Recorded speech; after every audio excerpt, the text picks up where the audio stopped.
Okay जी, start करते हैं जी formally. जिन्होंने लास्ट क्लास नहीं पढ़ी मैं दोबारा बता देता हूँ बेसिक से स्टार्ट कैसे करना है। नोड जीएस अभी आप लोग को साथ साथ फॉलो करने की ज़रूरत नहीं, पहले सुन लें। नोड जीएस एक कंपाइलर है जो आपने जावा का बेसिकली ये इंजन है, जावास्क्रिप्ट का रन टाइम इंजन है। इस पे आ जाएं नोड की वेबसाइट पे। ये जो लेटेस्ट नहीं, ये जो करंट वाला वर्जन है ना 18 पॉइंट समथिंग, ये आपने इंस्टॉल कर लेना।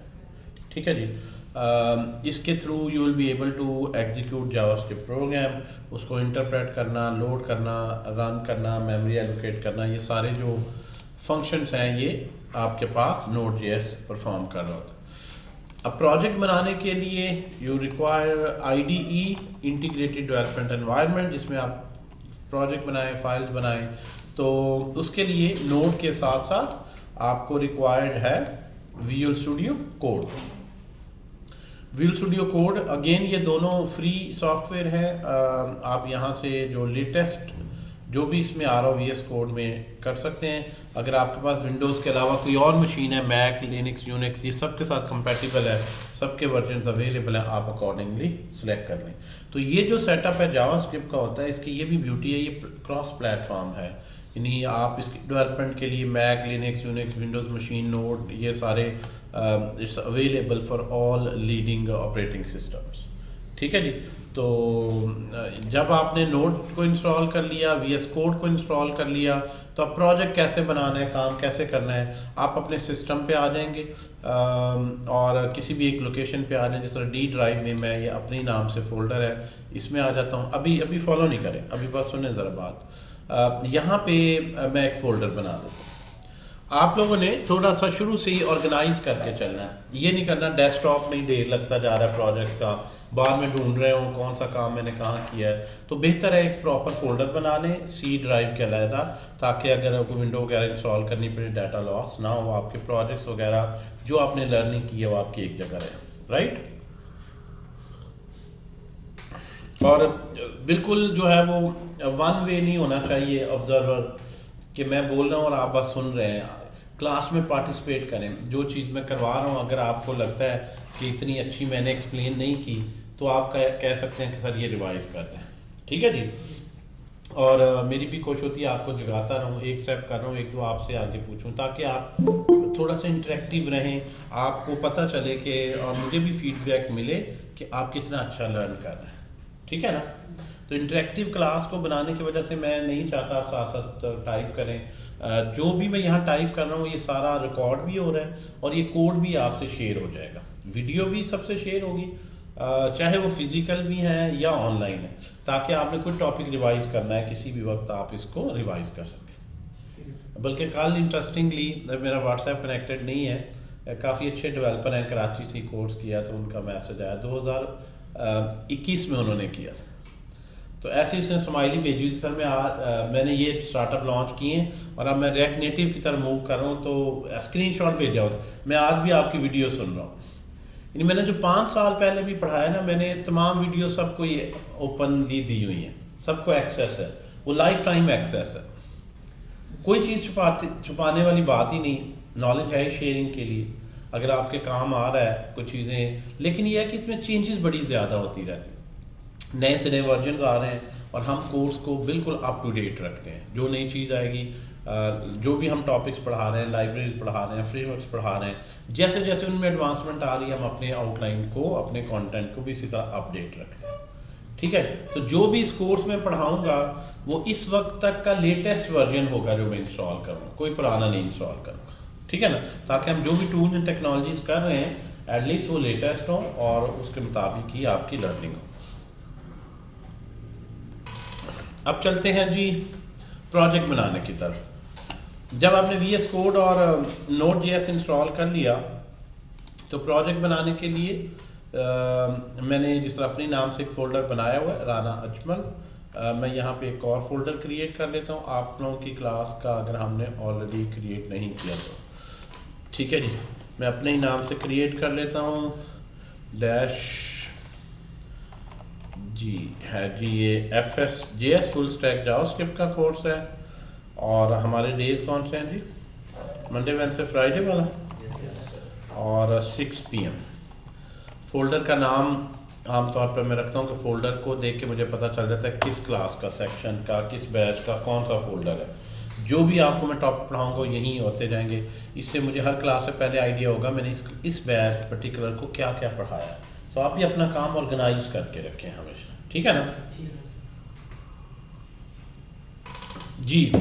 आपने ये फ़ोल्डर बना लिया। प्रोग्राम स्टार्ट करने के लिए आपको इस फोल्डर को विजुअल स्टूडियो कोड में ओपन करना है। उसके मल्टीपल वेज हैं। एक ऑब्वियसली आप VS कोड को जो है वो पहले रन करें, ठीक है जी, इसमें इंस्टॉल है, यस, ठीक है जी। VS कोड को ये आगे आपके पास ओपन कर लें। विजुअल स्टूडियो कोड ये एक आपके पास विंडो ओपन कर देगा। जो आपने लास्ट में पढ़ाया वो यहाँ पे नज़र आ रहा है। आपने जो फोल्डर बनाया फाइल में जाके ओपन फोल्डर की ऑप्शन लें और उसी फोल्डर में नेविगेट कर दें और इसको सिलेक्ट कर लें, ठीक है जी। अगर आप सिलेक्ट करेंगे तो जो भी आप काम करेंगे इसमें बनता जा रहा है, लेकिन मैं इसके अंदर फर्दर सा फोल्डर्स बनाता हूँ। इस पे नहीं मैं काम करना चाहता कि जावास्क्रिप्ट का जो कंटेंट पढ़ाऊँगा वो यहाँ पे आ जाएगा। इस तरह जैसे जैसे रिएक्ट के मॉड्यूल पे जाऊँगा रिएक्ट का बना लूँगा, नोड पे जाऊँगा नोड पे बन जाएगा, मोंगोडीबी से रिलेटेड है, रिएक्ट नेटिव से। सो इस तरह ऑर्गेनाइज रहेगा क्योंकि इसमें काफ़ी मॉड्यूल्स हैं कोर्स में। आपने जो फोल्डर ओपन करना है वो फोल्डर आपने रूट फोल्डर नहीं ओपन करना। यानी जब आप ओपन करें तो जिस फोल्डर में आप चाह रहे हैं कंटेंट सेव करना उसी फोल्डर को नेस्टेड को ओपन करें, ठीक है। यहाँ यही फोल्डर ये देखें ऊपर नज़र आ रहा है यहाँ। या 2-3 तरीके हैं। इस तरह से फाइल VS कोड ओपन करके फाइल करके ओपन फोल्डर कर लें, या इसी में ही राइट क्लिक करें जावास्क्रिप्ट में आ जाएं। ये ओपन विद कोड की ऑप्शन है, इस तरह भी ओपन कर सकते हैं। आपको खुद पाथ वगैरह नहीं करना, वो डायरेक्टली वही ओपन कर देगा, ठीक है ना। सो ऑब्वियसली आप इस पे जो है इस फोल्डर को ड्रैग एंड ड्रॉप भी कर सकते हैं, ठीक है। So there are multiple ways you can open this folder. वैसे आमतौर पर प्रोजेक्ट का ऑप्शन होती है कि क्रिएट प्रोजेक्ट, ओपन प्रोजेक्ट। तो VS कोड में प्रोजेक्ट के बजाय ही सेइंग फोल्डर, ये प्रोजेक्ट फोल्डर ही है इन अ सेंस। ओके जी, ये जो फोल्डर है जी फिलहाल आप देख सकते हैं आप लोगों के दिमाग की तरफ भी बिल्कुल ये खाली है। इसको हमने भरना है। हमारा टारगेट है कि इसको, जैसा आपका दिमाग अभी खाली है जावास्क्रिप्ट से, मर्ज स्टैक से, बाकी सब चीज़ों से, इसमें बहुत सी चीज़ें भरी जाएं ताकि ये जो है वो एक अंडरस्टैंड कर ले और उसकी सारी लॉजिक को समझ जाए। So let's start. जब तक चाय चल रही स्लो चलेंगे फिर ज़्यादा पेस हो जाएगी, ठीक है जी। पढ़ना और पढ़ाना को अगर आप इंजॉय नहीं करते ना अपने काम को तो आप कभी भी अच्छे उसके प्रोफेशनल नहीं बनते। अगर स्टूडेंट हैं आपको हमेशा ये बड़ा तकलीफ दे लगता है यार कंप्यूटर खोलूँ प्रैक्टिस करूँ प्रोग्रामिंग से, तो ऑब्वियसली आप कभी अच्छे डेवलपर नहीं बन पाते। हाँ आपको शौक है प्रोग्रामिंग का तो आपका खुद ही दिल करेगा मैं प्रोग्रामिंग करूँ, ठीक है ना। तो हर चीज़ जो भी काम करे अगर इंसान उसको एंजॉय करना शुरू करे, उसको बोझ ना समझे तो ज़्यादा आउटपुट आती है। ओके जी, यहाँ पे आ जाए जी। इस पे फोल्डर पे आप लाएं माउस तो ये इस प्रोजेक्ट फोल्डर के अंदर न्यू फाइल क्रिएट करना, न्यू फोल्डर क्रिएट करना, ये ऑप्शन है। अब यहाँ से ले लें फाइल, और फाइल का नाम भी मैं आज की डेट से रख लेता हूँ feb19.js।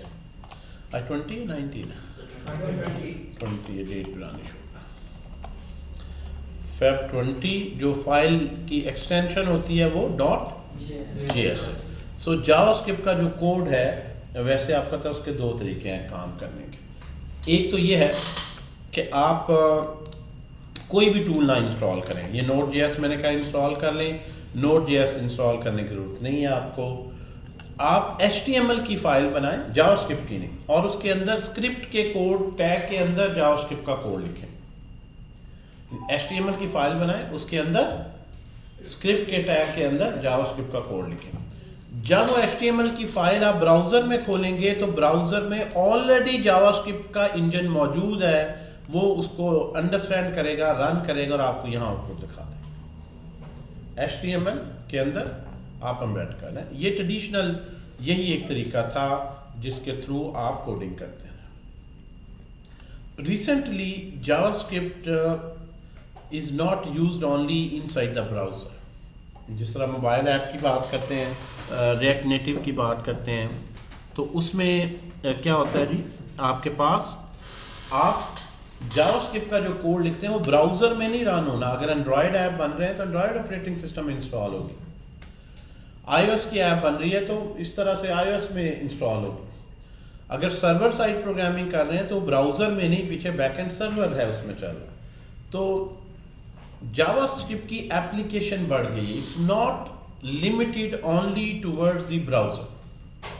अगर ब्राउज़र तक लिमिटेड नहीं है तो जावास्क्रिप्ट का इंजन Node.js है जो उसको independently outside the browser run करता है, उसको एग्जीक्यूट करता है। तो Node.js की आपको ज़रूरत कब होती है? जी जी आइए।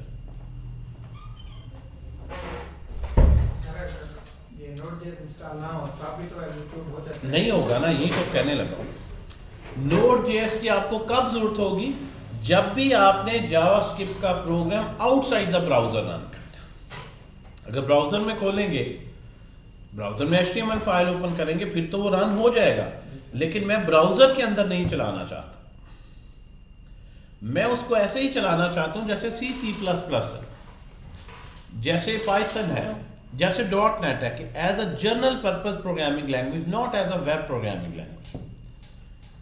जनरल पर्पस प्रोग्रामिंग लैंग्वेज में कैसे कोड आप लिखते हैं? आप C का कोड लिखते हैं, उसको ब्राउज़र में तो नहीं खोलते ना। एक फाइल बन गई, कमांड प्रॉम्प्ट से कमांड दी, रन हो गया, या GUI बना ली एक विंडो में वो अपना शो कर रहा है, वो अपनी विंडो में शो कर रहा है, ब्राउज़र विंडो में नहीं, अपना उसका UI उसमें बना सकते। तो अब कुछ जब Node.js से पहले जावास्क्रिप्ट का कोई रन टाइम इंजन मौजूद ही नहीं था जो एक्सटर्नली कभी रिलीज किया गया। Node.js एक ऐसी बड़ी इन्वेंशन है जिसने जावास्क्रिप्ट को ब्राउज़र से निकाल के बाहर आपको इंडिपेंडेंट जनरल पर्पस प्रोग्रामिंग के तौर पर एक एनवायरनमेंट दे दिया कि आप जावास्क्रिप्ट का प्रोग्राम ब्राउज़र के अलावा भी चला सकते हैं। ठीक है, इसलिए हमें Node.js की ज़रूरत है कि हम React का जो कोड लिखेंगे, React का कोड ब्राउज़र नहीं अंडरस्टैंड करता, ब्राउज़र सिर्फ HTML CSS यही अंडरस्टैंड करता है।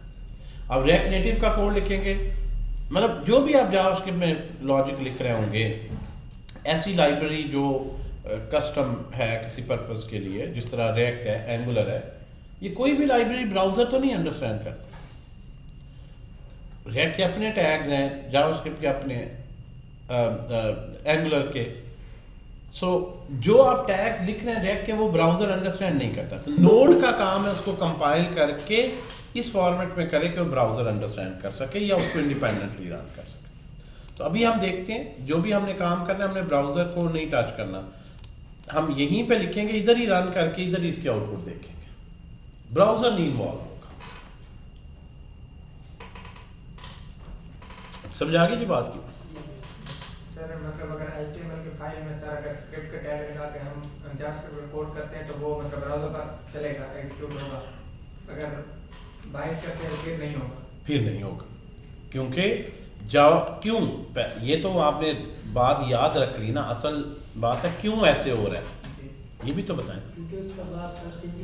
क्योंकि देखें, कोई भी कोड है BCS के आप स्टूडेंट है, उसको लिखा है, उसको कंपाइल करना है, ट्रांसलेट करना है, फिर ही रन होगा ना। तो ब्राउज़र सॉफ्टवेयर ही वो होता है जिसके अंदर जावास्क्रिप्ट का इंजन बिल्ट इन है, उसका कंपाइलर इंटरप्रेटर बिल्ट इन होता है।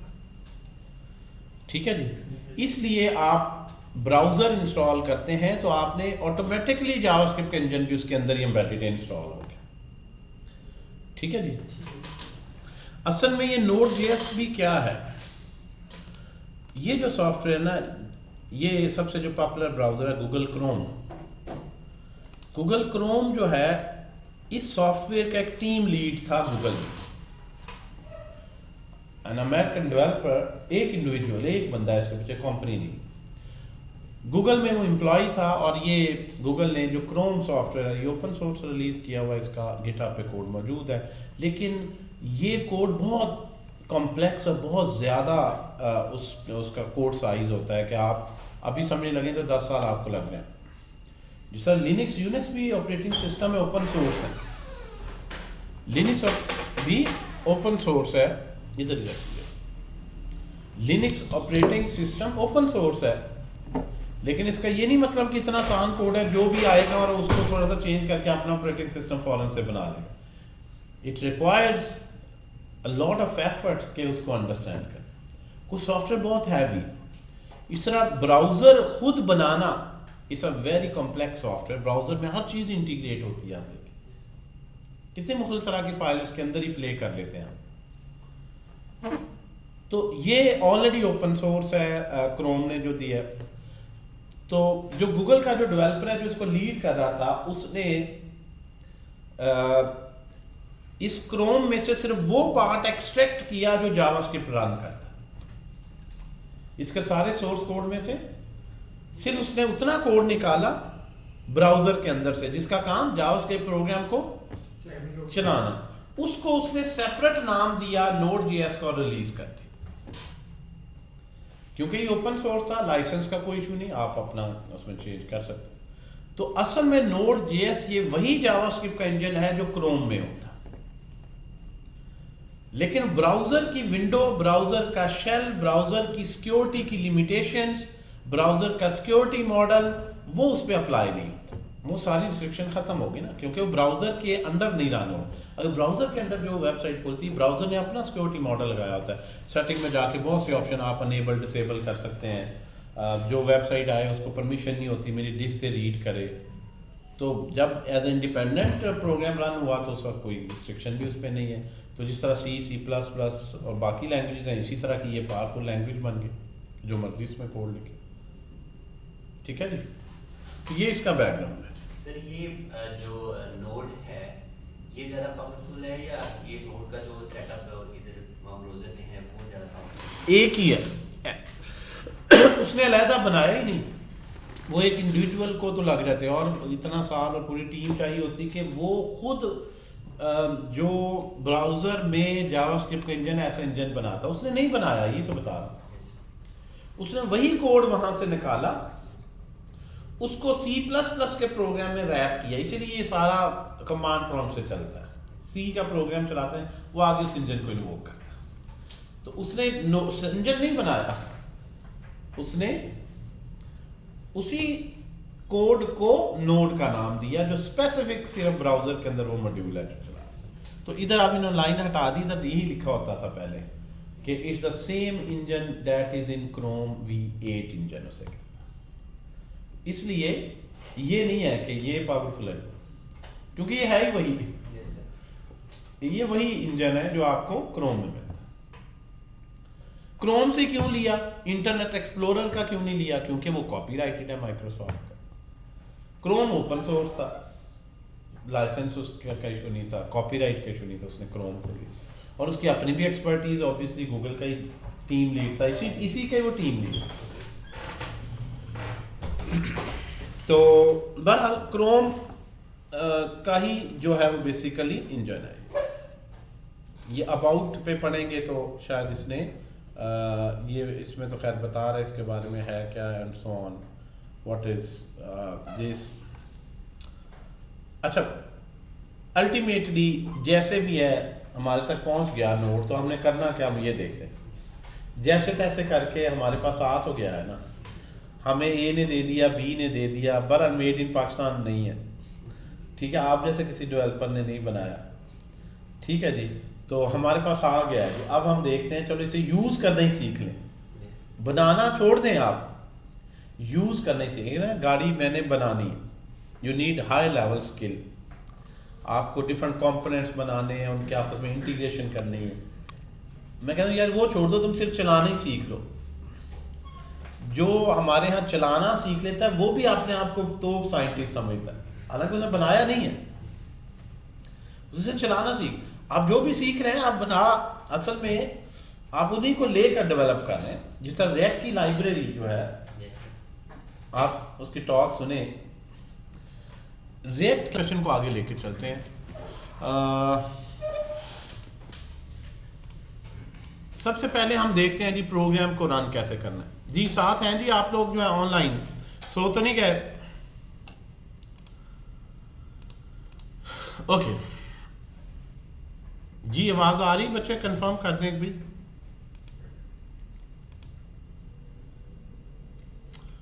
Right, okay.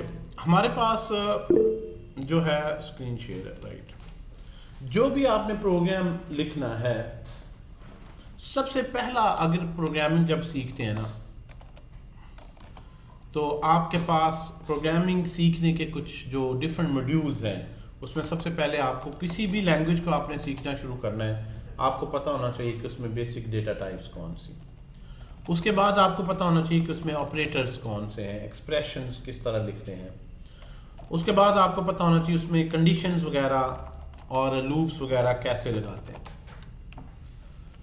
किस तरह इफ कंडीशन, लूप्स वगैरह, लूपिंग स्ट्रक्चर्स वगैरह कैसे लगाते हैं। किसी भी लैंग्वेज के ये basic element. Then you need to know how to write functions, how to manage arrays and so on.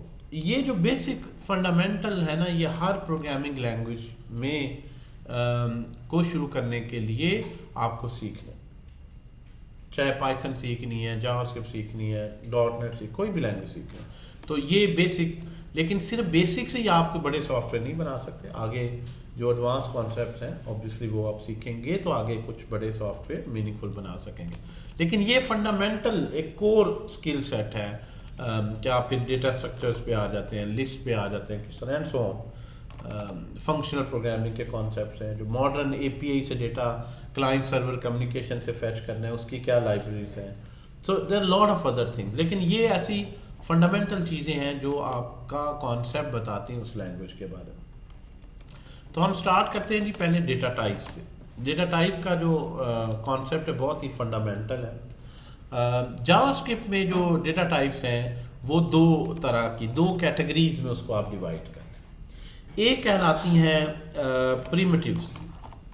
Primitives या बेसिक डेटा टाइप्स, यानी ऐसा वेरिएबल कंप्यूटर का, देखें वर्ड जो है ना ये बना ही कंप्यूट करने के लिए। जिस तरह कोई भी कंप्यूटेशनल डिवाइस, पहला जो व्यू होना चाहिए ना प्रोग्रामिंग सीखते वक्त किसी भी लैंग्वेज का, वो होना चाहिए एज अ कैलकुलेटर। बना इसलिए था कैलकुलेटर में क्या है कि यू टेक सम नंबर्स, आप इनपुट देते हैं, कोई mathematical plus minus operation perform करते हैं और एक आउटपुट देते हैं।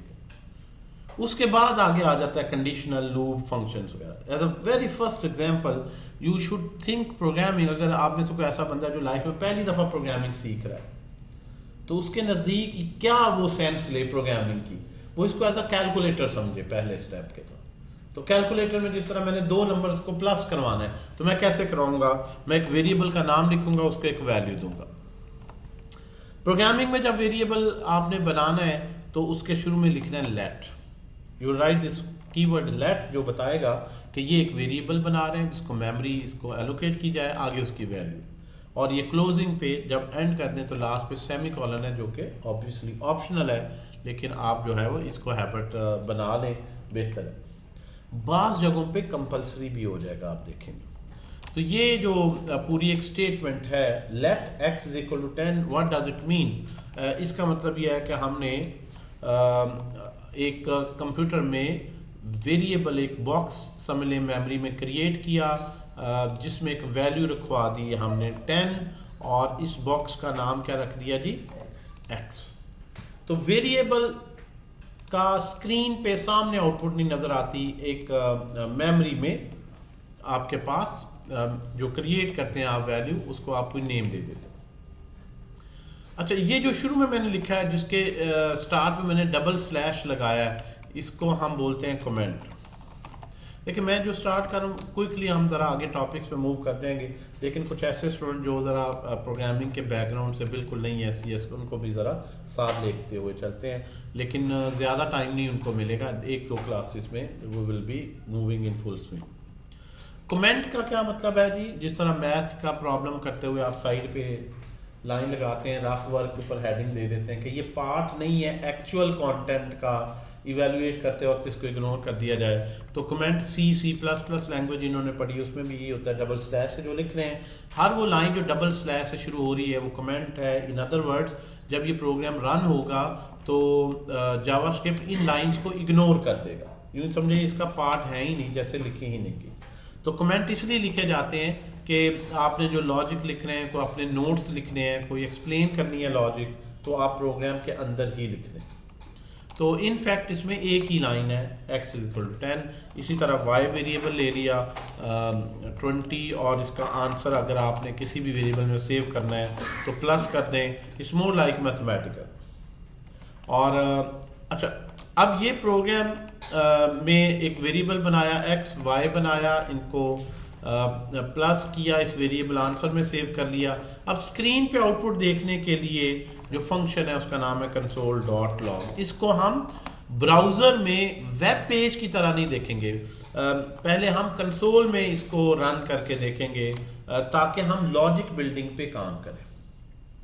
ठीक है जी, जो भी आप कोड लिखें, ये ब्लैक डॉट ऊपर, इसका मतलब ये सेव नहीं किया, सेव करें ताकि ये डिसअपीयर हो जाए। अब इसको रन जब करेंगे, ये दो वेरिएबल्स हैं, इनका सम होगा और ये इस वेरिएबल में आ जाएगा, आगे प्रिंट होगा। इसको रन कैसे करना है जी, टर्मिनल की मेन्यू में ऑप्शन आए, न्यू टर्मिनल। हम इसको HTML पेज की तरह इस ब्राउज़र में नहीं ओपन करेंगे, बल्कि हम इधर ही कंसोल में ही इसको लिख के देखेंगे, जिस तरह C++ में आप cout या printf की स्टेटमेंट्स को देखते हैं। अब यहाँ पे काम है नोड जो आपने इंस्टॉल किया हो, इसको रन करने के लिए नोड की कमांड है, और ये कमांड तभी चलेगी अगर आपने नोड इंस्टॉल किया हुआ है। तो आपके पास इंस्टॉल है भी या नहीं, इंस्टॉल सही तरह हुआ भी है या नहीं, नोड -v करें, ये वर्जन नंबर यहाँ पे प्रिंट कर देगा। इससे आपको पता चल जाएगा कि ये इंस्टॉल है आपके पास। अगर ये इंस्टॉल नहीं है, कोई भी कमांड जो इंस्टॉल नहीं होती, मैंने स्पेलिंग जिस इसमें गलत लिखनी है, तो उसमें इस तरह से आ जाएगा, this term is not recognized as a this. और अगर उसको रिकॉग्नाइज कर रहा है, CLS लिख के क्लियर कर दें, तो ये नोड की -v लिखने से उसका वर्जन नंबर प्रिंट करेगा, आपको ये पता चल जाएगा नोड मेरा सक्सेसफुली इंस्टॉल हो गया। यहाँ एक और इशू आ सकता है सम टाइम कि इंस्टॉल हो गया है लेकिन फिर भी ये नोड v करने से वर्जन नहीं लिख रहा, वो यही कह रहा है इट्स नॉट रिकॉग्नाइज्ड। तो उसमें इशू ये होता है कि सम टाइम आपके इधर ही एंटीवायरस में आपने कोई स्ट्रिक्ट पॉलिसी रखी होती है, जब ये इंस्टॉल होता है तो एनवायरनमेंट वेरिएबल में यहाँ पे वो पाथ अपना ऑटोमेटिकली सेट कर देता है। तो इसके पाथ को अगर आप देखें तो ये ऑटोमेटिकली यहाँ पे इसने पाथ सेट किया होगा यूज़र एरिया में, इधर इन यूज़र एरिया और योर सिस्टम एरिया, किसी भी एरिया में इसका उसने सेट किया होगा। तो ये देख रहे हैं यहाँ पे C प्रोग्राम फाइल्स Node.js, तो यहाँ पे ये ऑलरेडी पाथ था।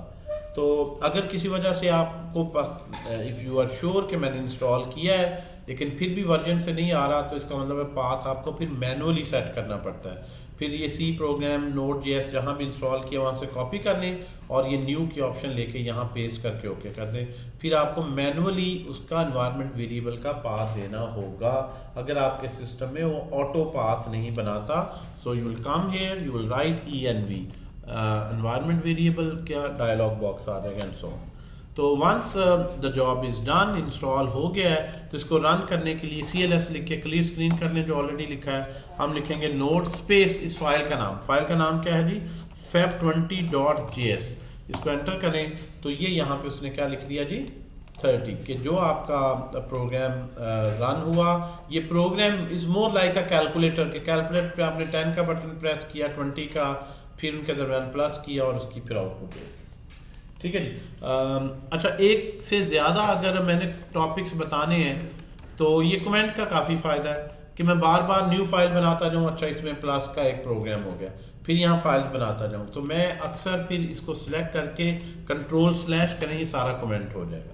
कमेंट में ये फिर मैं इसको नीचे करता जाऊंगा ताकि मैं इधर ही लिखता जाऊं, एक वक्त में एक ही ब्लॉक ऑफ कोड में एक्टिव रखूंगा, जो एक्टिव होगा वही रन हो रहा है। और आपके पास भी ये सारे नोट्स नीचे बनते जाएंगे कि जो जो हम पढ़ते जा रहे हैं वो नीचे इस तरह कमेंट में मैं छोड़ता जाऊंगा, ताकि आप लोगों के अगर वीडियो देख रहे हैं या आप रिवाइज कर रहे हैं तो आपको पता हो कि इस क्लास में हमने क्या पढ़ा।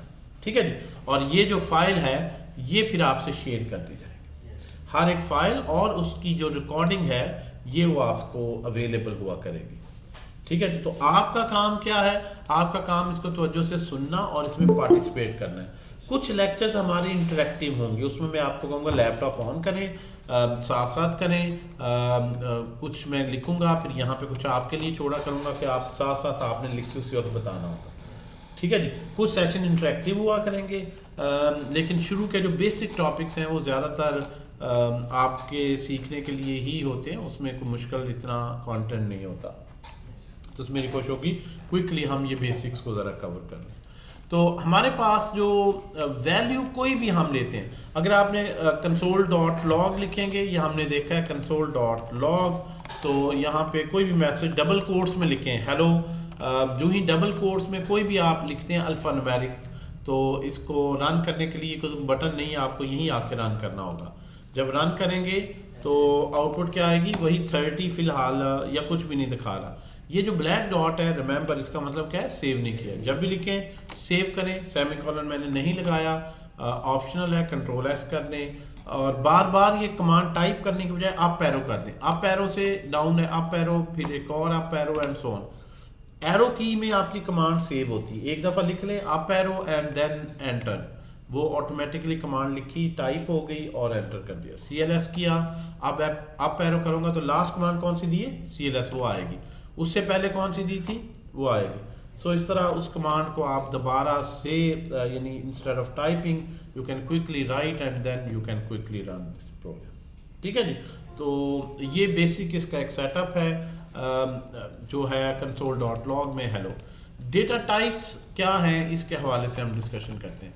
किसी एक वेरिएबल को जब आप वैल्यू असाइन करते हैं, कोई जो वैल्यू असाइन करते हैं ये वैल्यू मुख्तलिफ टाइप्स की है। अगर ये वैल्यू न्यूमेरिक है यानी सारे डिजिट्स पर कंसिस्ट करती है, तो हम कहेंगे कि जो x वेरिएबल है इसकी टाइप क्या है, नंबर। अगर ये सारी न्यूमेरिक वैल्यू है तो हम कहेंगे इसकी टाइप क्या है, नंबर। या डेटा टाइप यानी जो x में वेरिएबल में जो वैल्यू सेव हुई है वो नंबर है।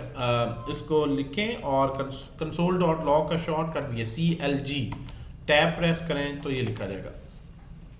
हमने लिखा कंट्रोल, अच्छा बार बार सेव की बजाय आप यहाँ से एक दफ़ा भी ऑटो सेव टिक कर दें, जो आप लिखेंगे ऑटोमेटिकली सेव होता रहेगा। ठीक है जी। सो आपने लिखा जी 10, और ये जो 10 है इसकी डेटा टाइप क्या है जी, नंबर। किस टाइप की वैल्यू है ये, नंबर। C++ इन्होंने पढ़ा है, वहाँ पे हमें खुद डेटा टाइप कंपाइलर को बतानी पड़ती कि ये इंटीजर है, फ्लोट है। जावास्क्रिप्ट में डेटा टाइप्स बतानी नहीं होती, वो वैल्यू की बेस पर ही उसकी टाइप को अंडरस्टैंड कर लेता है, खुद ही उसको टाइप असाइन कर देता है। बेस्ड ऑन वैल्यू इन्फर कर लेता है, इन्फ्रेंस करना, ये नहीं कहना सपोज कर लेता है। सपोज होता है मफरूजा, तुक्का आपका। इन्फ्रेंस का मतलब है based on facts and figures मैं उसका कोई कंक्लूजन ले रहा हूँ, यानी वो वैल्यू की बेस पर उसकी टाइप को डिफाइन करता है। ठीक है जी, मुझे खुद।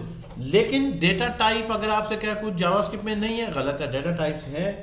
डेटा टाइप्स का बहुत इंपॉर्टेंट रोल है, आगे आप देखेंगे। नंबर पे जो आपने काम करना है वो न्यूमेरिक ऑपरेशंस ही होने चाहिए। अच्छा, अगर हम खुद देखना चाहें कि भी इसने क्या टाइप रखी है, तो console.log में आप टाइप ऑफ लिख कर स्पेस दे के इसका नाम अगर लिखते हैं, तो अगर खाली वेरिएबल का नाम लिख रहे हैं तो उसकी वैल्यू प्रिंट करेगा। टाइप ऑफ लिखने के बाद अगर उसका नाम लिख रहे हैं इस पैरेंथेसिस में, तो वो उसकी टाइप बताएगा। तो दोनों लाइनें हमने लिख दी, तो उसने बता दिया कि ये जो x है, थोड़ा सा मैं जूम कर लेता हूँ, ये जो x है ये बेसिकली इसकी वैल्यू 10 है और इसकी जो टाइप है वो उसके नज़दीक क्या है, नंबर। अगर आप डेसिमल में देते हैं 0.5 फ्लोटिंग पॉइंट देते हैं, तो फिर भी यहाँ से आपके पास नंबर ही है। जिन्होंने सी लैंग्वेज पढ़ी है ना, वहाँ न्यूमेरिक डेटे को बड़ा डिटेल से ट्रीट किया जाता है कि वो नंबर इंटीजर है या फ्लोट है। फ्लोट में भी डबल है, इंटीजर में इंटीजर है, शॉर्ट इंट है, लॉन्ग है, साइंड है, अनसाइंड है, लॉट ऑफ वेरिएशन, बड़ा डिटेल से आप ट्रीट करते हैं। जावास्क्रिप्ट ने ये सब को कंबाइन करके एक ही टाइप दे दी नंबर। इस नंबर में आप साइंड भी रखें, अनसाइंड भी रखें, फ्लोट भी रखें, डबल भी रखें, long integer and everything. So it can save all these things. तो ये इसमें बड़ी, और आपको इवन बताना ही नहीं पड़ेगा, बेस्ड ऑन द वैल्यू वो यहां से इन्फर कर लेगा जी। ओके जी, हमारे पास जो है वो नंबर के अलावा अगर आपके पास ऐसा डेटा है जो न्यूमेरिक नहीं है, क्योंकि कंप्यूटर में से न्यूमेरिक डेटा ही प्रोसेस नहीं होता, नॉन न्यूमेरिक भी प्रोसेस होता है, तो ऐसे डेटा जो अल्फ़ाबेट्स पर कंसिस्ट करता है, अल्फ़ा न्यूमेरिक डेटा, उसको क्या बोलते हैं जी? स्ट्रिंग। स्ट्रिंग की एग्जांपल क्या है? लाइक मैंने कोई सिटी नेम रखा है, मैं सिटी कह देता हूँ, और डबल कोट्स में आप वैल्यू लिखेंगे जो कि न्यूमेरिक नहीं। नाम जो वेरिएबल का है वो हमेशा कोट्स के बगैर ही होगा, और सिंगल लेटर नेम ABCXYZ जिस तरह मैथ में टिपिकल रखते हैं, प्रोग्रामिंग में हम ज़्यादा डिस्क्रिप्टिव नेम रखते हैं, लाइक सिटी है। इसको अगर इसी तरह प्रिंट करना है console.log में सिर्फ वेरिएबल का नाम लिखें, और अगर इसकी टाइप प्रिंट करनी है तो console.log में लिखेंगे टाइप ऑफ सिटी वेरिएबल जो है वो क्या है। इसको क्लियर स्क्रीन कर देते हैं। यहाँ पे लिखा आएगा कि इस वेरिएबल है, इसकी वैल्यू क्या है? लाहौर, और इसकी जो टाइप है वो यहाँ पे क्या आ गई? स्ट्रिंग। तो स्ट्रिंग से मुराद वो वैल्यू है जो अल्फा न्यूमेरिक है। कंप्यूटर में देखिए, मैथ्स में सिर्फ हम न्यूमेरिक डेटा पे ही सारे थ्योरम्स और प्रोसेसिंग करते हैं, नंबर्स पर ही, लेकिन कंप्यूटर ना सिर्फ न्यूमेरिक बल्कि नॉन न्यूमेरिक डेटे को भी प्रोसेस करता है। तो नॉन न्यूमेरिक डेटा जो है अल्फाबेट्स, जिसमें उसके लिए डबल कोट्स में भी लिख सकते हैं और इसको आप सिंगल कोट्स में भी लिख सकते हैं। You can use double quotes और सिंगल कोट, दोनों ही अलाउ है। जिस तरह C++ में तो सिर्फ डबल कोट्स में ही स्ट्रिंग होती है। अच्छा, इसमें करैक्टर नहीं है, चाहे आपके पास एक है या एक से ज़्यादा है, यानी अगर आपने इवन यहाँ पे A भी लिखना है तो डबल कोट्स में, यानी इसमें करैक्टर की अलग से डेटा टाइप नहीं है जिस तरह से बाकी लैंग्वेजेस में।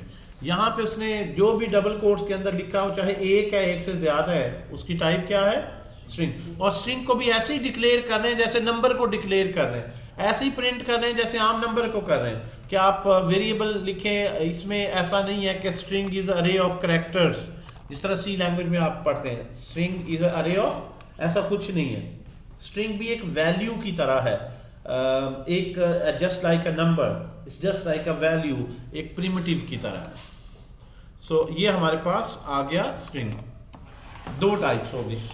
तीसरी जो टाइप है वो है बूलियन। बूलियन टाइप में ऐसा डेटा जिसमें दो पॉसिबिलिटीज हों, किसी चीज़ का स्टेटस है या अकाउंट देखना है कि एक्टिव है या ब्लॉक्ड है, तो इसमें इसको आपने जो वैल्यू देनी है वो ट्रू या फॉल्स देनी। दो वर्ड्स हैं जो यहाँ पे इसको सिर्फ आएंगे। यहाँ पे तो डबल कोट्स में देयर आर मैनी पॉसिबिलिटीज, जो मर्जी लिख लें। नंबर्स की भी बहुत बड़ी रेंज है। जिस वेरिएबल में सिर्फ दो ऑप्शंस ही हैं उसको आप जो है वो ट्रू या फॉल्स में लिखते हैं। जिस तरह मैं इसको प्रिंट करूं तो प्रिंट इसका उसी तरह से ही है जिस तरह बाकियों का है। टाइप ऑफ देखें तो टाइप भी हमें बता देगा कि इसकी टाइप क्या है, राइट। इसको अगर हम लिखें तो इसने बताया जी ये ट्रू है, इसकी वैल्यू जो आपने दी है, और इसकी टाइप ऑफ क्या है? बूलियन। टाइप क्या है जी? बूलियन। बूलियन वेरिएबल में जिस तरह से हमने अगर कोई भी दो एक्टिव है, ब्लॉक्ड है, कुछ स्टेटस रखना है, बाज़ का जेंडर में भी अगर दो ही पॉसिबिलिटीज़ रखना चाह रहे हैं, मेल फीमेल, तो उसको भी आप ट्रू फॉल्स एक से करस्पॉन्डेंस दे सकते हैं। ठीक है जी। तो हमारे पास इनको प्रिमिटिव इसलिए कह रहे हैं कि जो वेरिएबल बनेगा उसमें एक ही नंबर असाइन होगा, एक ही स्ट्रिंग असाइन होगी, एक ही बूलियन वैल्यू होगी। यानी एक सिंगल वेरिएबल सिंगल वैल्यू ही ले सकता है। अगर आपको ज्यादा वैल्यूज चाहिए तो हमारे पास कुछ टाइप्स हैं जिनको कलेक्शन बोलते हैं। If you need more than one values, for example मैंने अगर एक टेस्ट लिया उसमें एक स्टूडेंट के जो है वो 5 टेस्ट के मार्क्स हैं, तो एक से ज़्यादा वैल्यूज़ नहीं आ सकती कि एक टेस्ट में उसके 80 आए, एक में 40 आए। तो एक से ज़्यादा वैल्यूज़ अगर आपने देनी है तो स्क्वायर ब्रैकेट में इसको रैप करें और इसको हम बोलते हैं अरे, वी कॉल इट अरे। तो अरे भी एक डेटा टाइप है और अरे को भी डिक्लेयर इंटरेस्टिंगली एक और है उसमें 90 लिए 30 60 इस तरह हम अज्यूम कर रहे हैं कि एक बंदे के एक नंबर नहीं, सिर्फ एक वैल्यू नहीं है बल्कि 5 वैल्यूज हैं। इन अदर वर्ड्स का जो मार्क्स हैं इन 5 डिफरेंट टेस्ट, सो एक से ज़्यादा वैल्यूज एक ही नाम के साथ आपने सेव करनी है। तो इस वेरिएबल जो एक पूरी कलेक्शन को सेव करता है उसको हम क्या बोलते हैं कि ये अरे है। और उसको लिखने का क्या तरीका है, कॉमा सेपरेटेड वैल्यूज लिखते हैं स्क्वायर ब्रैकेट के अंदर। अब इसको भी अगर आप प्रिंट करें console.log में मार्क्स को उसका नाम लिखें। अच्छा यहाँ पे जो इसको मैं बुलियन को कमेंट कर देता हूँ। यहाँ पे देखें जिन्होंने ऑलरेडी पढ़ा है वो शायद थोड़ा सा कंफ्यूज होते हैं कि सी में हम यहाँ लेंथ बताते हैं, साइज बताते हैं 5, यहाँ कुछ नहीं। लेफ्ट हैंड साइड पे कोई इशारा नहीं है। जिस तरह आम एक नंबर डिक्लेयर किया गया, लेट और उसका नाम, स्ट्रिंग डिक्लेयर की गई है, बुलियन डिक्लेयर किए गया है, उसी तरह ही हम अरे भी डिक्लेयर कर। जो डिफरेंस है ना सारा वो वैल्यू पर है, डिफरेंस सारा वैल्यू पर है कि अगर नंबर है तो ऐसे लिख दें, स्ट्रिंग है तो डबल कोट्स या सिंगल कोट्स में लिखें, बूलियन है तो ट्रू फॉल्स लिखें, अरे है तो स्क्वायर ब्रैकेट में वैल्यू दें उसकी। How you give a value to a number वो उसकी टाइप डिफाइन करती है। तो राइट हैंड साइड जो है ना इसके इस असाइनमेंट के वो डिफाइन करती है कि किस टाइप का डेटा है, उससे जो है वो उसकी टाइप डिफाइन होगी। और प्रिंट करने के लिए भी आपको लूप नहीं लगानी, शुरू से लेकर एंड तक सबको प्रिंट करें 1 by 1। Just give the name of अरे या जो भी है वेरिएबल, तो वो पूरी अरे को प्रिंट कर देगा। यहाँ पे you will get the whole array. The procedure is extremely simple. अगर टाइप देखनी है तो यहाँ पे इसी तरह इसमें भी type of this marks variable. अब मार्क्स की टाइप जो है वो हर इंडिविजुअल वैल्यू एक नंबर है, लेकिन ओवरऑल क्योंकि कलेक्शन है तो इसके लिए वो कहेगा कि ये क्या है। सर अगर हम अंदर वाले नंबर देखना चाहें और ये ब्रैकेट्स ना, जी एक यहाँ पे अनयूजुअल चीज आई है। हमने कहा था कि ये अरे है, हमने कहा था कि ये अरे है, तो डेटा टाइप उसको अरे बतानी चाहिए थी, शायद वो भूल गया है, तो अभी उसे माफ़ कर देते हैं, उसको उसकी गलती को छोड़ देते हैं, आगे चलते हैं। अरे क्यों ऑब्जेक्ट है इस पे हम डिस्कशन करेंगे, ऑब्जेक्ट क्या है फिर अरे क्या है। लेकिन आपने बोला यू कॉल इट एन अरे, don't call it an object, ये ज़्यादा बेहतर होगा बिगनिंग स्टेज पे।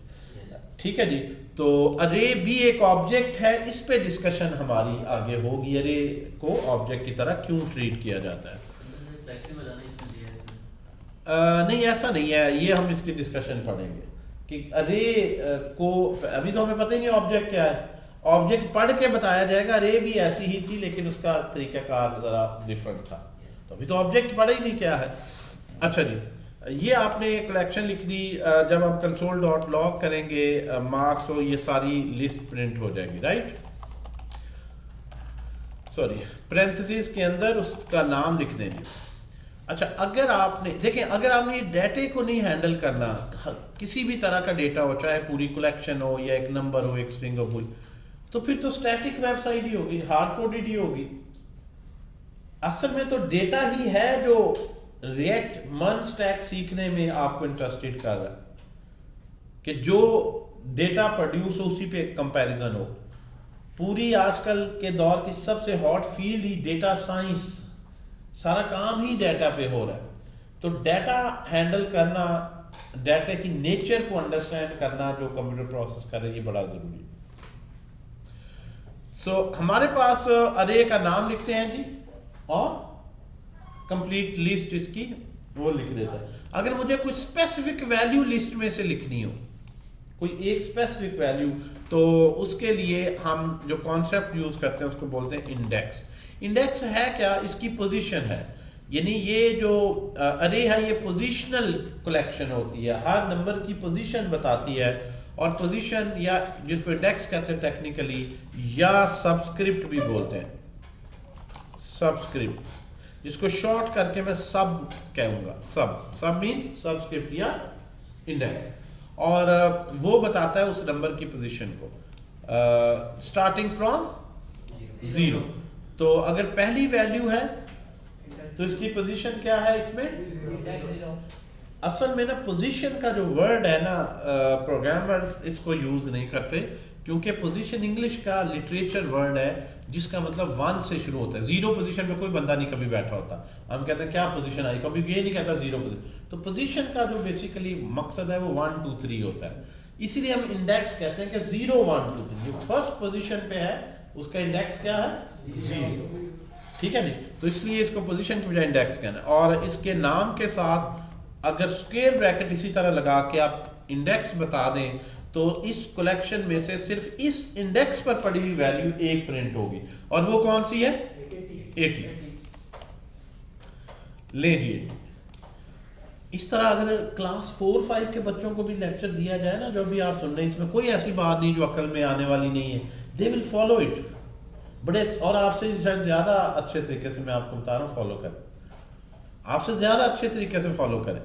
कौन सी ऐसी बात है जो अभी तक बताई है जो आप कहने नहीं, ये तो इसको समझने के लिए इंसान को कम से कम 20 साल 25 साल से बड़ा होना चाहिए, है कोई ऐसी मुश्किल बात बताएं? ठीक है, तो इसलिए इसको समझते जाएं और इसमें बिल्कुल कॉन्फिडेंस रखें कि आपने सबको अच्छे तरीके से लर्न करना है, ठीक है ना?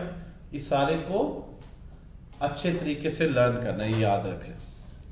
तो सब 0, इसी तरह सब 1 करेंगे, क्या प्रिंट होगा अभी? 40। ये लर्निंग है, ये दिमाग है इंसान का कि मैंने ये प्रिंट करना बताया, ये तो नहीं बताया, लेकिन आप समझ गए कॉमन सेंस यार, अगर ये 0 है और इंडेक्स पोजीशन बताता है तो इससे अगले ही होना चाहिए।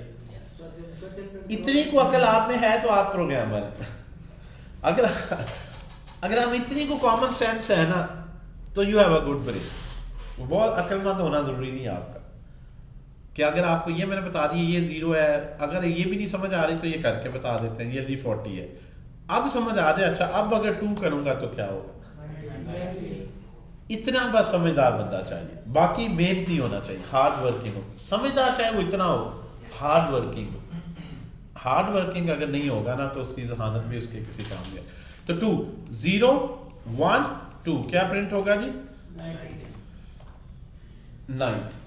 तो जो आपके पास वेरिएबल है ये, इसके साथ अगर मैं सब 0 लगाऊंगा तो क्या होगा? अब यहां पे जो न्यूमेरिक वैल्यू है वो वेरिएबल सिर्फ एक इंडिविजुअल वैल्यू देखता है, इसलिए इसमें it does not make sense कि मैं कहूं इसमें से पहली पोजीशन, दूसरी पोजीशन, तीसरी, जब पॉसिबल ही नहीं है एक से ज्यादा वैल्यू, तो उसमें फिर इंडेक्स। तो ये आपको बस याद रखना होता है कि अगर वो अरे है तो उसमें किसी एक एलिमेंट को एक्सेस करना है तो उसके साथ इंडेक्स यूज करूंगा, अगर वो नंबर है तो जस्ट वेरिएबल का नाम लिखें, वो एक ही वैल्यू है वो प्रिंट हो जाएगी, स्ट्रिंग है तो इस तरह एक ही वैल्यू है। जो अरे है, अरे के अंदर जो इंडिविजुअल वैल्यूज हैं, अरे के अंदर जो इंडिविजुअल वैल्यूज हैं वो नंबर्स भी हो सकते हैं, स्ट्रिंग्स भी हो सकते हैं, बूलियंस भी हो सकते हैं। लाइक मैंने अगर एक सिटी, किसी का सिटी नेम सेव करना है सॉफ्टवेयर में कि भाई आप किस सिटी से हैं बताएं, एक इंडिविजुअल का, तो मैं एक वेरिएबल लूंगा। अगर मैंने एक से ज्यादा स्टूडेंट्स हैं, कलेक्शन का मतलब ये एक से ज्यादा, तो फिर मैं नाम जो है, नाम वैसे तो सिंगुलर भी रख सकते हैं बट इट्स बेटर के प्लूरल में रखें। फिर मैं सिटीज लूंगा कि जो पहला स्टूडेंट है ये लाहौर से है जी, दूसरा जो है ये कराची से है, क्योंकि अब हर वैल्यू उसका सिटी नेम है जो कि न्यूमेरिक नहीं है, अल्फ़ाबेट्स हैं उसमें, इसलिए मैं उसको स्ट्रिंग्स में लिख रहा हूँ। लाहौर, कराची, मुल्तान वाले भी बैठे हैं जी, मुल्तान, ये ले बखर में मैं एक दफ़ा गया था, मुझे याद है लाइफ में जो है वो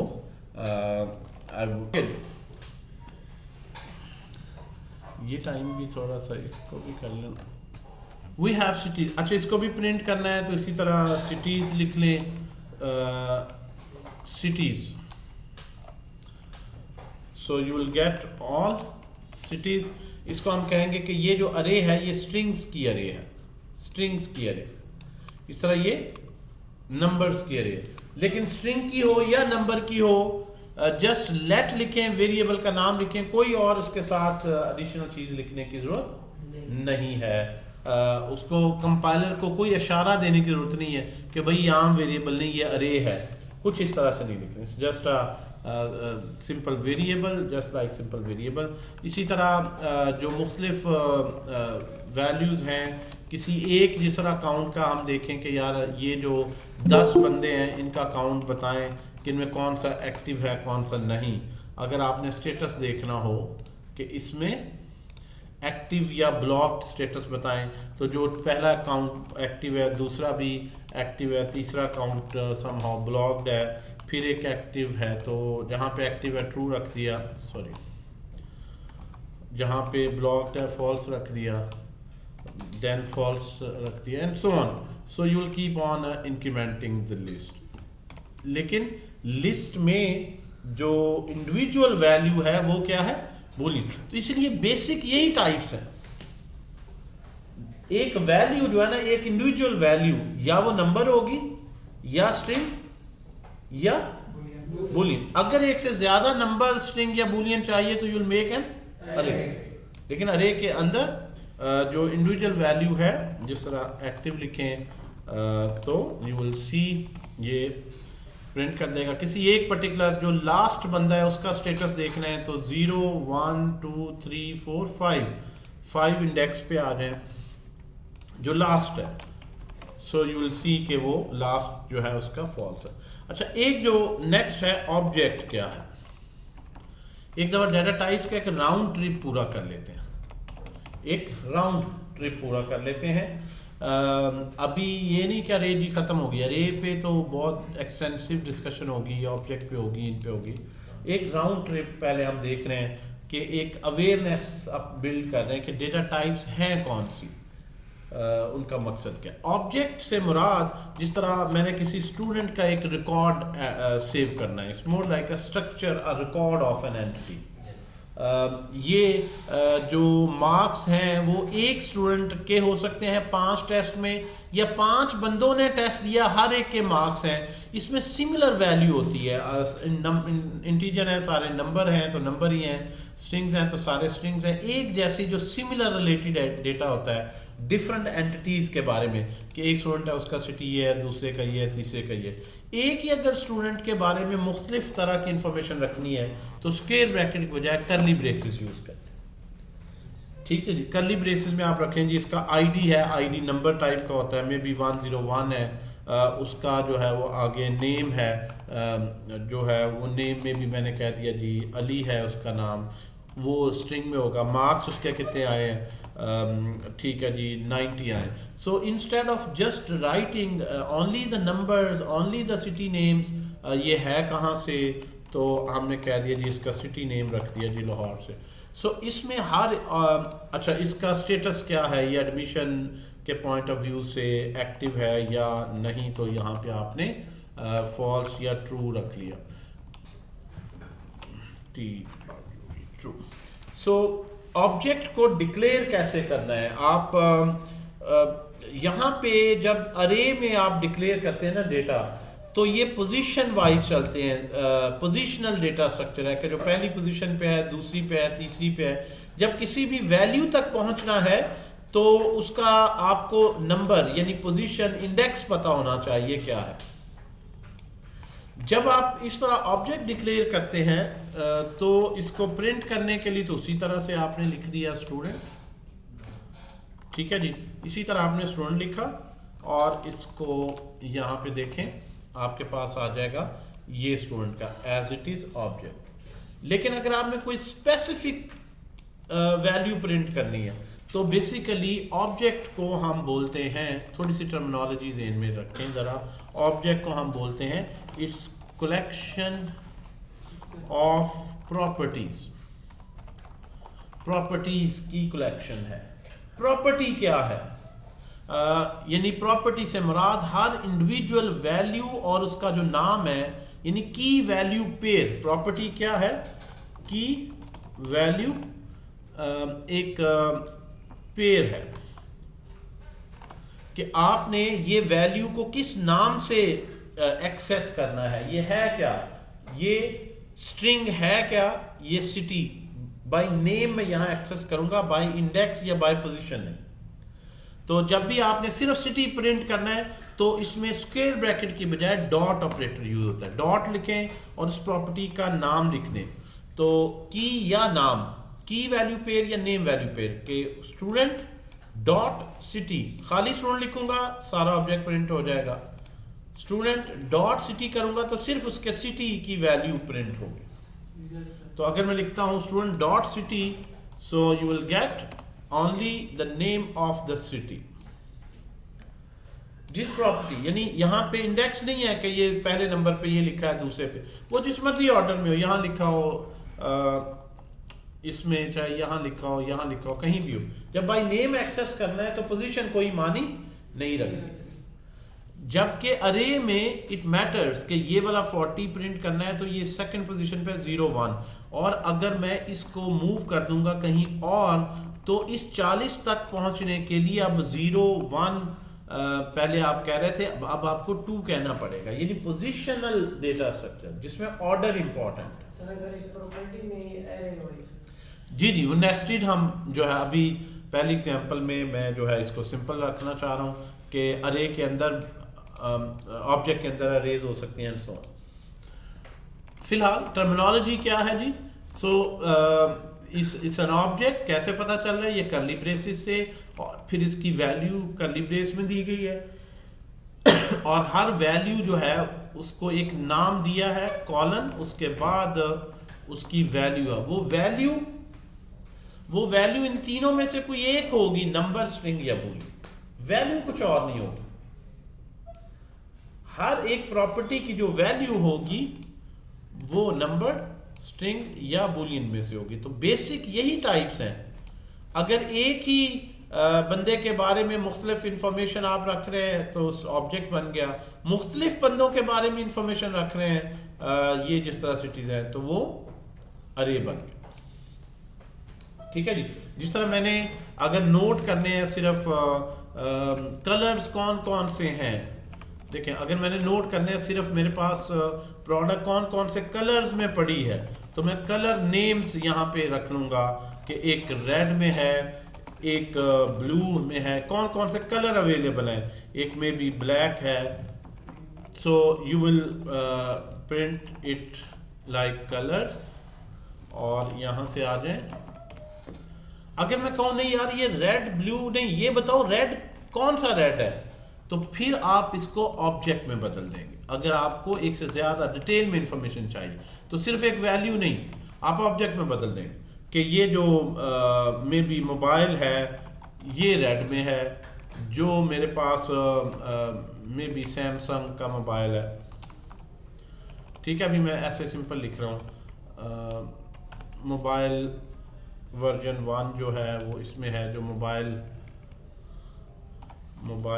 2 है वो इस कलर में है। ठीक है जी, इसके अराउंड वैल्यू के अराउंड कोड्स आएगा। इस तरह मोबाइल जो 3 है, जनरल जब आपने वैल्यूज को बाय नेम एक्सेस करना है कि ब्लू नहीं, मैं कलर डॉट मोबाइल 2 दूसरे मोबाइल का कलर या जिसका जो भी कोड, तो then you need an object. अगर आपको वैल्यूज को बाय नेम नहीं एक्सेस करना, सिर्फ यही है कि पहली पोजीशन पे कौन है, दूसरी पोजीशन पे कौन है, पोजीशन वाइज एक्सेस करना है, तो यू टेक अरे। तो है दोनों ही कलेक्शन है, लेकिन आप एज एन अरे लेंगे या एज एन ऑब्जेक्ट लेंगे वो डिपेंड करता है कि आप किस तरह से उसको एक्सेस करना चाहते हैं। ठीक है जी, बाय नेम। अच्छा, इसमें एक वेरिएबल अगर मैं लिखता हूँ x, इसकी टाइप क्या है जी, बताइएगा जरा क्या टाइप बन रही है। अगर मैं यहाँ पे वैल्यू तो x की 10 आएगी, यहाँ पे अगर हम लिखें कंसोल डॉट लॉग में x, यू विल गेट, यहाँ पे अगर हम लिख दें टाइप ऑफ 10 आ जाएगा और नंबर आ जाएगा। ठीक है जी, अजान भी हो रही है, इसको थोड़ा सा अजान। ओके, यहाँ पे फाइनली देखें एक पॉइंट, इस वक्त इसकी एक्स की डेटा टाइप क्या है जी? नंबर, वैल्यू 10 और टाइप नंबर। नंबर कैसे उसे पता चला है नंबर है? उसने वैल्यू पे देखा है कि ये सारी डिजिट्स पर कंसिस्ट करती, ये सारी डिजिट्स पर कंसिस्ट करती। अगर आप इसके अराउंड डबल कोट्स लगा देंगे तो आल्दो ये डिजिट्स हैं लेकिन डबल कोट्स के अंदर मिक्स हो सकते हैं नंबर, अल्फाबेट्स कोई भी। तो अब अगर आप चलाएंगे तो वो कह रहा है वैल्यू तो 10 है लेकिन ये 10 एज अ स्ट्रिंग। इसी तरह से अगर मैं यहाँ पे लिखूं ट्रू या फॉल्स तो अब टाइप क्या होगी?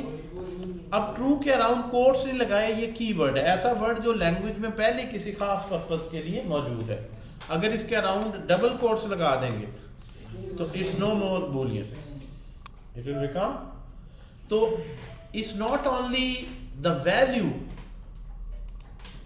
सिर्फ वैल्यू ही नहीं डिटरमिन करती कि आपने कहा दिया जी 1 0 है तो नंबर ही होगा। अगर आप डबल कोट्स में लिखने हैं तो मैग्नीट्यूड वही। तो इसलिए how you actually declare it, उसको कैसे आप लिख रहे हैं, उससे भी उसकी टाइप का बड़ा डिफरेंस होगा। जिस तरह अभी नंबर है, अगर मैं इसको कर्ली ब्रेसेस में रैप कर, स्क्वायर ब्रैकेट में रैप कर दूं तो ये कलेक्शन बन गई, लेकिन इतनी छोटी कलेक्शन है कि एक ही उसमें वैल्यू है, कलेक्शन ही, लेकिन इतनी स्मॉल कि उसमें एक ही वैल्यू है जी। सर उसमें सी प्लस में उसमें हम ये बूलियन है उसको 0 1 से भी डिनोट करते थे, तो इधर मतलब वो नहीं कर सकते। उसमें इसमें कीवर्ड्स दिए हैं। बाज़ लैंग्वेजेस ने बूलियन की डेटा टाइप ही नहीं दी, उन्होंने न्यूमेरिक को ही अगर 0 है तो उसको फॉल्स से करस्पॉन्डेंस दे लिया, 1 को ट्रू से। सी लैंग्वेज में न्यूमेरिक के तौर पर ही वो ट्रीट होती है। यहाँ पे बूलियन जो है वो उसके लिए स्पेसिफिक कीवर्ड्स हैं ट्रू एंड फॉल्स। ठीक है जी, बाकी और कोई वैल्यू बूलियन, यानी 0 is not boolean true and false, 0 is a numeric value, true and false नहीं है। लेकिन यहाँ पे इसने बड़ा एक इंटरेस्टिंग कॉन्सेप्ट दिया, पूरा लेक्चर ही ट्रू फॉल्स पे अगला, कि ट्रूथी एंड फॉल्सी का कॉन्सेप्ट क्या है, दैट्स समथिंग डिफरेंट जो हम पढ़ेंगे। ठीक है जी।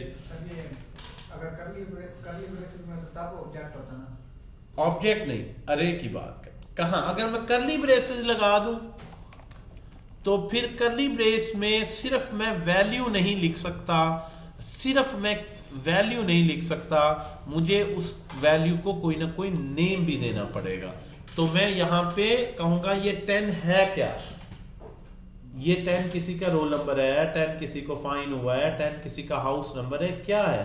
जब वैल्यू को कोई नेम देना होता है फिर उसमें, तो मैंने यहाँ पे कह दिया कि ये प्राइस है किसी चीज़ की, मतलब तो ये की वैल्यू पेयर एक पढ़ना है। बिल्कुल आपने वही वाली डेफिनेशन अखज़ कर ली जो मैंने यहाँ पे कि ऑलवेज अ की, just it's not just value और की, तो ये कंप्लीट दोनों मिलकर एक वैल्यू बनती है बेसिकली, यूँ कह लें।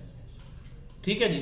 तो अब आप लिखेंगे तो इसकी डेटा टाइप आ रही है ऑब्जेक्ट ही।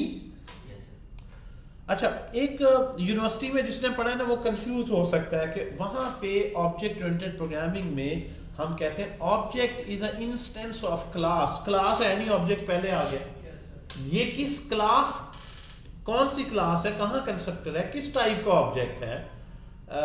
यहाँ पे डिस्कशन, हम पहले क्लास नहीं बना रहे, हम डायरेक्ट ऑब्जेक्ट ही बना रहे हैं। ठीक है ना, तो ये थोड़ा सा डिफरेंस है। अगर आपने सी लैंग्वेज पढ़ी है तो you should feel it more like a structure, struct instead of a class. लेकिन इसके अंदर फंक्शन भी लिख सकते हैं, ये क्लास की तरह प्रोटोटाइपल इनहेरिटेंस होती है जावास्क्रिप्ट में। इसके बारे में हम जैसे जैसे पढ़ते जाएंगे हम इस पे देखते जाएंगे। तो नेक्स्ट क्लास में इसको कंटिन्यू रखेंगे। डेटा टाइप्स के हवाले से जो है वो कुछ और ट्विस्ट हैं। अभी मैंने बिल्कुल बेसिक सरफेस को स्क्रैच करने की कोशिश की है। कि जस्ट ऐसा बंदा जो मैं अज्यूम कर रहा हूँ, जो एक बंदा है जिसको मैं पढ़ा रहा हूँ, वो जंगल से उठ के आया, उसने कभी कंप्यूटर नहीं देखा, उसको नहीं पता प्रोग्रामिंग क्या होती है, मैं उसको पढ़ा रहा हूँ कि भाई ये प्रोग्रामिंग होती है, इसमें ये चीज़ें होती। इससे ज़्यादा ज़ीरो लेवल पे क्या चल सकते हैं आप। लेकिन ये ज़ीरो लेवल पे ही चलने से ये कोर्स नहीं होना। इसलिए जिन स्टूडेंट्स की बेस नहीं है या इस फील्ड में न्यू है या प्रोग्रामिंग में वीक है, वो मैक्सिमम इसमें प्रैक्टिस करें। जो टॉपिक बता रहा हूँ उसको ज़रूर देखें, और ये रिकॉर्डिंग भी आपके पास, इसको आप रिवाइज करें बार बार, ठीक है ना। तो अपने लिहाज से खुद भी ज़रा पंगे लेके देखें, डिक्लेयर करें, प्रिंट करें। Don't try to just copy it. सिर्फ कोई टाइपिंग प्रैक्टिस नहीं होनी चाहिए। आइडियली जब आप काम कर रहे हैं इसको स्टॉप कर लें कि यहाँ टॉपिक भी टॉपिक देखें, ये देखें कमेंट्स में बॉटम टू टॉप अगर आप चलें तो ये है, ठीक है जी। तो हम एक